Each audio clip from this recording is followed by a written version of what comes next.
Hello, America. I'm Mark Levin, and this is Life, Liberty, and Levin, and I'm glad you're with us. Fraud in an election. What is fraud? There's criminal fraud. There's civil fraud. What happens when a state abandons completely its constitution and the Supreme Court of that state conducts itself lawlessly? Is that fraud? I want to talk to you about a battleground state called the Commonwealth of Pennsylvania. Has one of the oldest legislatures in our country and one of the oldest constitutions in our country. We all know Philadelphia is the birthplace of the country. That's where the Declaration of Independence was written. That's where the Constitution was written. It's a very, very important battleground state. And the Democrats wanted to make sure that in 2020 it came out for Biden, because in 2016 it came out for Trump. What am I talking about?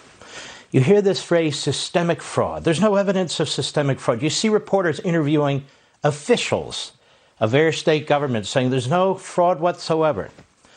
Let me ask you a question. 14 months ago in the state of Pennsylvania, if you had voted by mail-in ballot, it would have been discarded. If that mail-in ballot had been counted, that would have been fraud. 14 months ago in the state of Pennsylvania, if you sent in a ballot without a signature, that ballot would be discarded. If it was counted, that would be criminal fraud. 14 months ago in the state of Pennsylvania, if you sent in a ballot with a signature that didn't match a signature that they had on file, that would be discarded. If it was counted, that would be criminal fraud. 14 months ago in the state of Pennsylvania, if you sent in a ballot beyond Election Day, it wouldn't be counted. And if it was, that would be fraud. If you sent in a ballot without a postal stamp date on it, it wouldn't be counted. And if it was, that would be fraud. Or if you sent in a ballot where they couldn't tell what the date was, because maybe there was a smudge on the ink, it wouldn't be counted. And if it was counted, that was fraud. All of those ballots today count. They were all counted in Pennsylvania because of unconstitutional and illegal changes that were made by officials and made, quote unquote, officially by individuals in Pennsylvania. None of this is discussed in a single newsroom in America, on a single TV show, radio show, or any other show. So I want to slowly walk you through what took place in Pennsylvania. And this sort of thing has taken place to some degree or another in numerous states. October 2019. 14 months ago, the Republican state legislature in Pennsylvania passed an omnibus bill called Act 77. In Act 77, they included language there changing their election laws to allow universal mail-in voting. The problem is, Pennsylvania, being an old state, having an old constitution, one of the original state legislatures, didn't allow that. There wasn't even early voting in Pennsylvania. And the only way you could have a mail-in vote was through the absentee ballot. And you had to go through a process there, a multi-step process, in order to get an absentee ballot. Well, you might say, well, what about COVID-19? In October 2019, there was no COVID-19, was there? There was no virus. This push for mail-in voting has been going on with the Democrats for at least a decade. One of the first places they imposed it was in California, among other things. And they've tried to do this in every state. So the Republican state legislature in Pennsylvania buckled. They passed it, as I say, as part of this omnibus bill, and the Democrat governor, who's a leftist, signed it almost immediately. And in fact, all these statewide offices in Pennsylvania, you have left-wing Democrats in those offices, and you have a Republican legislature. Okay, that's the mail-in voting. What else happened? Well, what else happened was the governor didn't think it went far enough. So he goes to the legislature and he says, you know, the signature requirements, we really shouldn't have that. The postmark requirements, we really don't need that. These other requirements that it has to be in by Election Day, there ought to be a few more days afterwards where we can count the ballots. The legislature said, no, we're not going to do that. He said, oh, yes, you are. So he winds up going to the Supreme Court of Pennsylvania. The Supreme Court of Pennsylvania has 7 justices. A couple of years ago, they had an election for 3 justices. The Republicans really weren't paying attention to it. The Democrats were. And they backed 3 hardcore leftists for the Supreme Court of Pennsylvania. Among other things, they were thinking of 2020. The labor unions poured in a fortune. The teacher unions poured in a fortune. The usual groups poured in a fortune, and they won all 3 seats. And now the makeup of the Pennsylvania Supreme Court, as I say, the members are elected, is 5-2 Democrat. And the Democrats, when it comes to election law, those 5 stick together, much like the 3 Democrats and John Roberts on the U.S. Supreme Court. So what did those Democrats do? They said, you know what? We have a good idea. A few months before the election, they said, yes, no signatures required. You don't need signature comparisons.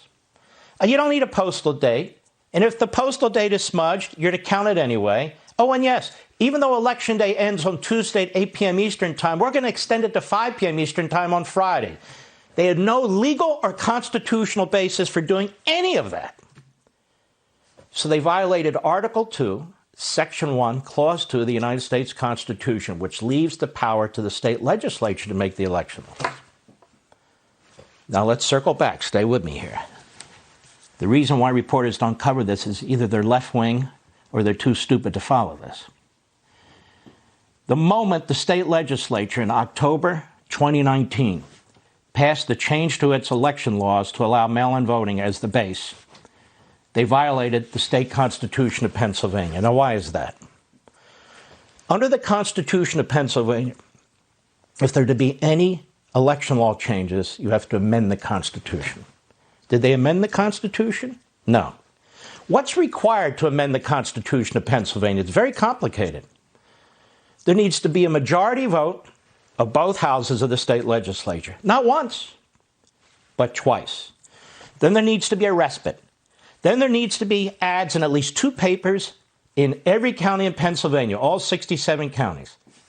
Then there needs to be a respite. And then, finally, the citizenry of Pennsylvania get to vote on whether or not they want the amendment. It has to be on the ballot. Did that happen? No, it didn't happen.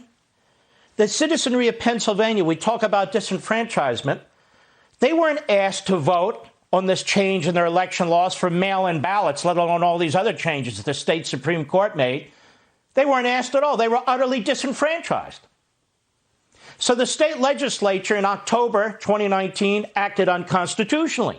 The governor, by signing it, acted unconstitutionally.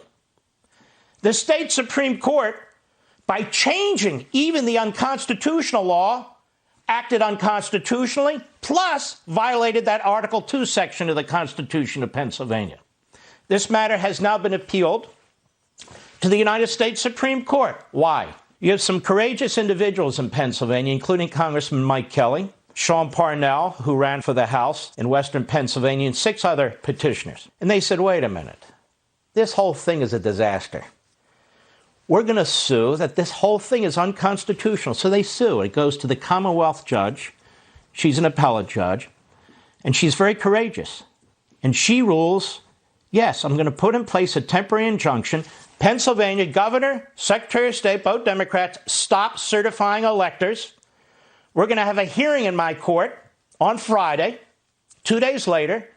And I'm putting in a temporary injunction, which means, and she said, because the petitioners are likely to succeed and win on the merits.